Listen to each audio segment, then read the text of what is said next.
మనం చూస్తూ ఉన్న మరి కాసేపట్లో రెండు తెలుగు రాష్ట్రాల ముఖ్యమంత్రులు భేటీ కాబోతున్నారు. ప్రస్తుతం తెలంగాణ సీఎం రేవంత్ రెడ్డి అక్కడికి చేరుకున్నారు.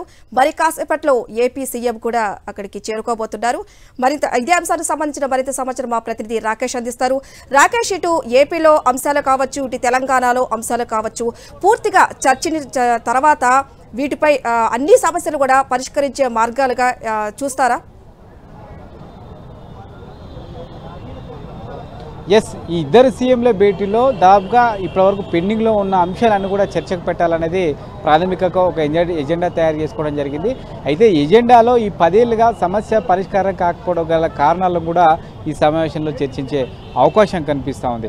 ఎందుకంటే ఈ 10 ఏళ్లలో కూడా రెండు రాష్ట్ర ప్రభుత్వాలు ఎవరి ప్రయోజనాలకు వాళ్ళకు అనుగుణంగా ప్రతిపాదనలు సిద్ధం చేసుకున్నారు, దానికి అనుగుణంగానే నిర్ణయాలు తీసుకున్నారు. అందువల్లనే ఈ సమస్యలకు పరిష్కారం లభించలేదు.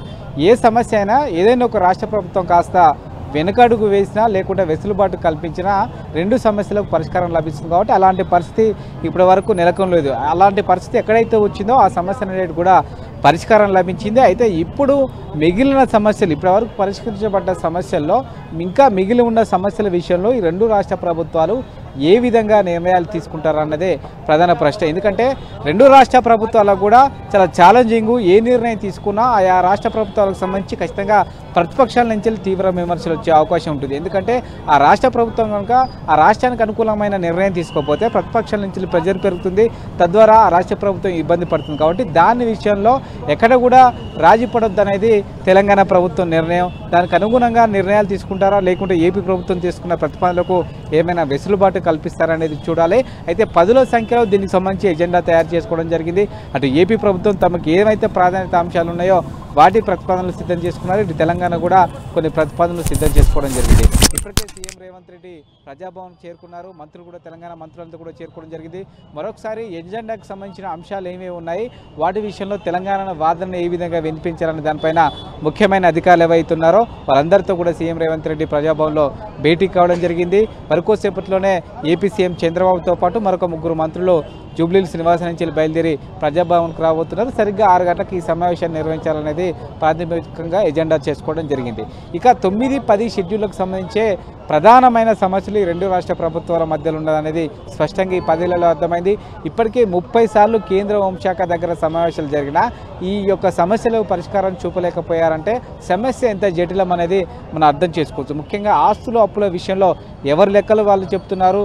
రాష్ట్ర ప్రభుత్వాలకు సంబంధించి అటు ఏపీ అనేది తెలంగాణ తమకే ఎక్కువ వాటా రావాలని కోరుతున్న నేపథ్యంలో సమస్య అక్కడ మొదలవుతూ ఉంది. ఎందుకంటే సంబంధించి ఆస్తులు మొత్తం కూడా హైదరాబాద్లో ఉన్న కారణంగా తెలంగాణ ప్రభుత్వం ఈ 10 ఏళ్లుగా ఉమ్మడి రాజధాని హైదరాబాద్ ఉంది, ఇన్ని రోజులు కూడా వాడుకున్నారు. ఇప్పుడు రాజధానికి సంబంధించి ఉమ్మడి రాజధాని సమయం అయిపోయింది కాబట్టి పూర్తిగా ఈ ఆస్తులన్నీ కూడా తెలంగాణకే కేటాయించాలి. ఇన్ని రోజులు మెయింటైన్ చేసినందుకు అవసరమైతే తమకే ఏపీ ప్రభుత్వం కొంత అమౌంట్ చెల్లించాలనేది అంశాన్ని తెలంగాణ ప్రభుత్వం లేవనెత్తుతూ ఉంది. అటు ఏపీ ప్రభుత్వం మాత్రం హైదరాబాద్ ఉమ్మడి రాజధాని ఉన్నప్పటికీ విభజన చట్టంలో కొన్ని ఆస్తులు కూడా ఏపీ ప్రభుత్వానికి ఇచ్చారా, ఖచ్చితంగా మేము ఉన్న రోజులు ఆ ఆస్తులకు సంబంధించి మాకే చెందుతాయనే ప్రతిపాదనను వాళ్ళు ముందు పెడుతున్నారు. ఇలాంటి విషయంలో ఏ విధంగా ఎక్స్చేంజ్ చేసుకుంటారు?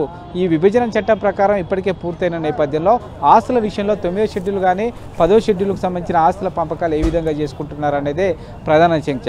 9వ షెడ్యూల్ చూస్తే దాదాపుగా 23 సంస్థల విషయంలో ఇప్పటివరకు లెక్కలు తేల్చుకోలేకపోతున్నారు, ఇంకా వివాదాలు కొనసాగుతున్నాయి. 10వ షెడ్యూల్ విషయానికి వస్తే కూడా మొత్తం 30 సంస్థల విషయంలో ఇంకా వివాదాలు కొనసాగుతున్నాయి. వీటి విషయంలో తేల్చుకోలేకపోవడం వల్లనే గత 10 ఏళ్లుగా వాయిదా పడుతూ వస్తున్నాయి. సిఎస్లు, సీఎంల స్థాయిలో మీటింగ్లు జరిగినా కూడా వీటి పరిష్కారం లభించిన పరిస్థితి కనబడుతూ ఉంది. ఈ నేపథ్యంలో ఈ యొక్క సమావేశం దానికి ఏమైనా పరిష్కారం చూపుతుందా అనేది ఒక పెద్ద ఛాలెంజ్గా మారిందని చెప్పుకోవచ్చు. దీంతో పాటు నీటి వివాదాలు అత్యంత సమస్యగా మారినాయి. అటు కృష్ణాలో అయితే సంబంధించి నీటి వాటా పెంచాలనేది తెలంగాణ ప్రభుత్వం ప్రతిపాదన, దానికి కట్టుబడి ఉన్నాం. దాని విషయంలో ఖచ్చితంగా ఏపీ ప్రభుత్వం కొట్లాడైనా కూడా ఆ నీటి వాటాను పెంచుకుంటామంటూ కూడా తెలంగాణ ప్రభుత్వం గట్టిగా చెప్తా ఉంది. ప్రస్తుతం 200 ఓకే రాకేష్.